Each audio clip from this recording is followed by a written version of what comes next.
Yanchar quyon qamoqda 5-qism. Mama laqabli mahbus stulda o'tirib o'ylanyapti. U juda chuqur o'ylayapti. U shunaqa o'ylashni boshlaganida qo'rqay boshlayman. Nimanidir ibanuti narsani o'ylayapti. Ha, biz uchun yaxshilikka bo'lmaydi bu o'ylashi. Ana, o'rnidan turdi.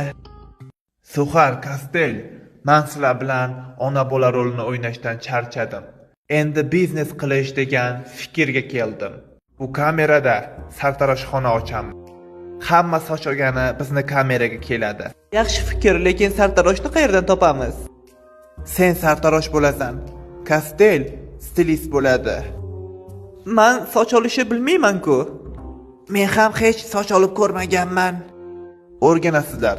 Bir-biringlarnikini olib, ya'ni sochinglarni olib, mashq qilib turasizlar. Ertaga ish. Mama qamoqxona rahbariyatidan ruxsat olib, sartaroshxona ochibdi.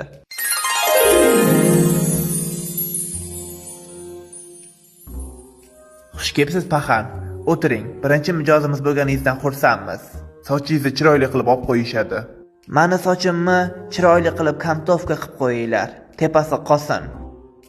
Ana Suxar chiroyli qilib olib qo'ychi. Qimirla, mijoz kutib qoldi. Sanga o'zim qarab turaman. Agar qanaqadir xato qilsang, o'shani darhol to'g'rilayman. Ishqilib, bu stajyoring soch olishni biladimi? Ha, cho'tki qilib olib qo'yadi. Suxar qo'rqib soch olayotgan ekan, ozgina kesib qo'yibdi. Kechiring, bilmasdan kesib qo'ydim. Mama xatoni to'g'rilash uchun mushtini hozirlabdi va Suxar egilgan ekan, paxanga borib tegibdi. Kechiring mijoz, bilmasdan urib qo'ydim. Hech qisi yo'q, bitta udardan o'lganim yo'q. Davom ettir. Paxan yana stolga o'tiribdi.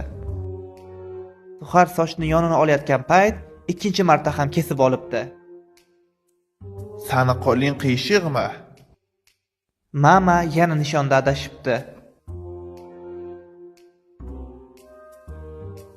Suxar ikki taraflama bosim bilan judayam qo'rqiy ishlabdi.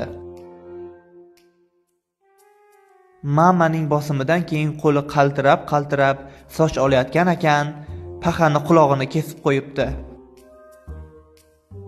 Paxan, seni qulog'ingni kesib qo'ydim. Bugun mamani emdingmi? Yo'q shekilli. Yaxshi, endi menikini emasan.